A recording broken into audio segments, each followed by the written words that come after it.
What's going on, YouTube? It's your host, Bruce GNT, back with another video. And this time around, we're going to be talking about what kind of went on in Michelle Obama's podcast. I paid attention to it, and I've looked at some of her videos.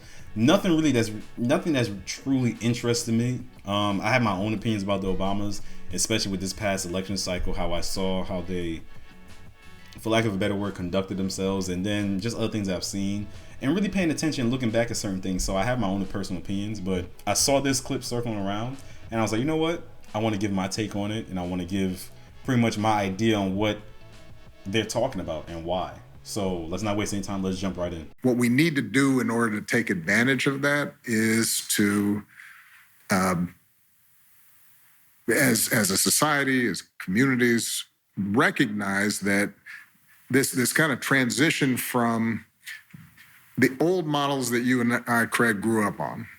Just like you said, you took a lot of good stuff from your dad, but then there were some modifications that just had to be made, either because of blind spots, limits, lack of resource, what have you.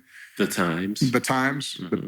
You know, we joke that, talking to Malay and Sasha, sometimes they go out with their friends and, you know, they're in a group and the guy's got crocodile arms, you know? Yeah. It's like... Not picking up the check. Not picking up the check. And it's like, okay, you don't have to pick it up all the time.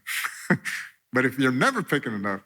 Right. That's a problem. Says something about you. If you're never opening a door or pulling out a chair, because that's just common courtesy. That's just being kind, right? Kindness. So for those of you who do not have sons, so Emma, we are rooting for you because those of us with daughters... We need good men. We've got to have good guys out there, not necessarily to get married, but to make sure that what we're learning, I think, is that when we don't think about boys and just assume they're going to be okay because they've been running the world and, you know, they've got all the advantages relative to the girls, and all of which has historically been true in all kinds of ways. But precisely because of that, if you're not thinking about what's happening to boys and how are they being raised, then that can actually hurt women. And I would argue that some of the broad political trends we've seen, not just in this country, but around the world, have to do with this sense of, you know, boys, men not feeling as if they are seen, feeling as if they count. For the first time, I would have to say in my life, Barack Obama stumbling over his words. Never really been an issue for him when it comes to articulating himself and saying exactly what he means. The reason for that is, and the reason for all of this, right? The reason why she has this podcast, Don't Be Fooled, is because I guess you could say they realized their mistakes. Maybe, not really. It's the same reason Gavin Newsom has a podcast. It's the same reason why all these people, especially when it comes to more liberal left, they're trying to reach out to men because they saw that there was an issue. They thought they could ignore the issue because a lot of their rhetoric wasn't good. Need I remind you, when he came out and pretty much said, hey, don't let me get Michelle out on you guys because you're not going to vote for a woman that looks like your mama, which that's a whole nother conversation. And then when she came out and said, was basically telling women, hey, within your household, if you got a husband, he's not voting Trump. If he's not voting for Kamala, then that's wrong. You vote against him. You know what I'm saying? All this type of discourse and whatnot. They came out wrong and strong. Now they're kind of repurposing and kind of redirect all that energy and say, you know what? We got to be more careful with our words. Because before they weren't. They were puffing their chest out. They say, hey, this is what it is. You got to do this. They realized it didn't work. So now this is what they're doing. This podcast is the setup for the next election. Do not be confused. And I'm not saying this is someone that is like right-leaning or anything like that. I'm just saying this because in general, pay attention to what people do on both sides, politicians and those affiliates, what they do to kind of have you see and sway over to their side a little bit, you know, because this is not an issue that just popped up in 2025. This has been persisting for the past 10 plus years where men have felt left behind, which is not a wrong statement because they have been, especially when it comes to education and in the job market. And they feel like they're not seen and properly cared for, and people just kind of throw them to the wayside. Even up until right now, when people are talking about it when it comes to, you know, podcasts and everything like that, people still have this sort of apathy when it comes to men. They're pretty much just going, hey, look, we don't really care. You just didn't vote for women because you're racist and you're misogynist. Now what they're trying to do, they're trying to course correct. They're trying to cater their words a little bit differently because they realize, okay, we have the eyes of young men, and our second go around, instead of chastising them and making something that they're children, how about we come with a softer approach? So that's what I want to start this off with. That's why they're doing this, and that's why they're speaking like this. Let's continue. And that then makes them more interested in appeals by folks who say, you know what, the reason you don't feel respected is because women have been doing this, or this group has been doing this, or that group's been doing this, and that is not a that's not a healthy place to be. And I will say, as quote unquote progressives, Democrats, progressive parents, enlightened ones, we've made that mistake sometimes in terms of our rhetoric, where it's like we're constantly talking about, what's wrong with the boys instead of what's right with them. And this is the part that gets me. They make it seem like two things can't be true at the same time. It's not just what's wrong with the boys, it's what's wrong with the girls as well. They never talk about this because they never talk about, I don't know, maybe it takes two to tango. Maybe it's both men and women that are effing up the dating scheme. It's both men and women that's messing things up socially and making it so that it seems like there's a huge gender war between us and that we can't get along. It's both. It's not just one, it's both. There are good men out there, there are good women out there, there are bad men out there, there are bad women out there. But for some reason, when we have these conversations, especially when it comes to the more liberal side, and I'll get to the conservatives and the more right side as well, when it talks about this on their side, is more so what men are doing wrong. And then only to the last second, they want to talk about, well, what are men doing right? How about have the conversation about what women are doing wrong as well, without having it being a situation where you're being called a misogynist because you're calling out the obvious of, hey, look, there's some women out there that are actually kind of fucking up. And on the conservative side, they most definitely, and not all of them are conservative, but still, they most definitely jump to the whole women are X, Y, and Z, women are the reason why. It's all of us. All of us have a part to play, and all of us are the reason why we're here now. We rightly have tried to invest in girls to make sure that there's a level playing field, and then they're not barred from opportunities.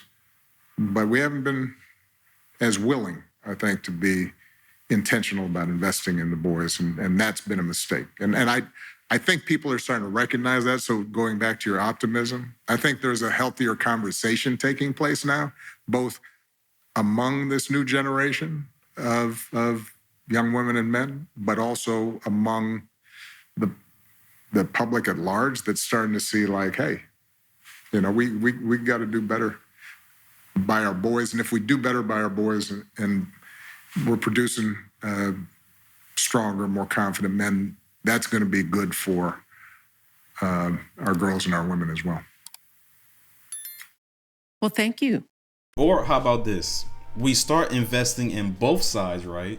Investing in our women, because they often talk about how we can teach men how to be better men, but then we always miss out on how we could teach women how to be better women. You know what I'm saying? They never really talk about that point, because even with this conversation, right? This is good. This isn't bad. This is a good starting point, finally. But we're still not talking about the other part of the equation that has an equal stake in what's going on and why we are the way we are now. You know what I'm saying? We also have to bring to the front and understand that women have had a part to play in what's going on socially, that women have had a part to play when it comes to why men turn to the manosphere, why they turn to the red pill, why they turn to the more conservative side and everything like that. Because those men didn't just wake up and say, you know what, I have all these controversial thoughts when it comes to women. That's not what happened. A lot of them got turned out. A lot of them got treated poorly.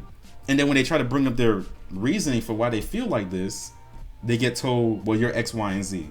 So what happens is that you have people, whether they're grifters or people that actually care about these men or not, on the opposite side going, you know what? I understand your pain. I know why you feel this way. And I got tools for you to solve it and figure out what's going on. That's the issue. I know this because whenever these men, whether you call them incels or men that have been jaded or men that have been hurt and everything like that, whenever these men come out and say the things that they do, I don't just go, oh wow, this person's bad. I recognize that some of what they're saying is kind of fucked up, don't get me wrong, but I sit there and ask them, okay, why? Why do you feel this way? Why do you think this way? I ask them because I want to understand where they're coming from, why they're coming from that direction, and what can be done to fix that, to course correct. I didn't just point my finger and wag it at them and say, oh, no, you're a terrible person. I didn't do that. A lot of those men that come from that side, they didn't start out like that just by happenstance. They started out over there because they thought they were doing everything right, and then all of a sudden come to find out it wasn't good enough, and then they had some woman dog them out. And that's not excusing their behavior when it comes to certain things that they've done or certain toxic behaviors that they may have had, but it's just a good, clear indication as to why. That's the problem. I think I'm not stupid. I know the reason why they're doing this is like what I said earlier, is to set themselves up for 2028 and even the midterms as well. But even if I guess it's not for the best of intentions, at least they're ready to have the conversation and really figure out what's going on with men. They're still missing half the equation because it takes two to tango. It's not just the men. Because follow me for a second, board the train. If we fix what's going on with men, right, and figure out why is it that they're so angry, how is that going to correct those bad actors on the women's side when it comes to how they treat men and how they pretty much have the disposition of, well, we don't need men, men suck, X, Y, and Z. Because we can't sit here and act like that's not a factor. We can't sit here and act like that's not real. It is real. I could go on TikTok right now and find a video pop up and say, this is why no one likes men. This is why men are useless. This is why we choose the bear. And I'm not saying that these women are wrong of feeling the way that they're feeling, but they're taking maybe one or two instances and they're applying it to the whole gender. They're going, yeah, we need to get rid of men because men are terrible. So like I said before, we need to figure out how to branch our way to the other side of the equation. And I don't know, maybe have a conversation about what women can do a little bit better.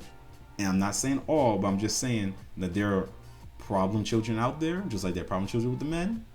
And maybe we could have better dynamic conversations. That's all I'm saying.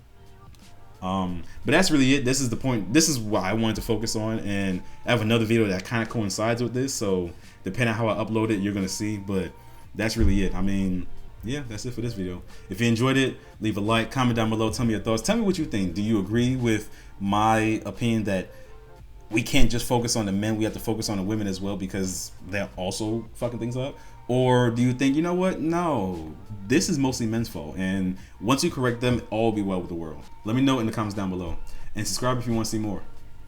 Peace.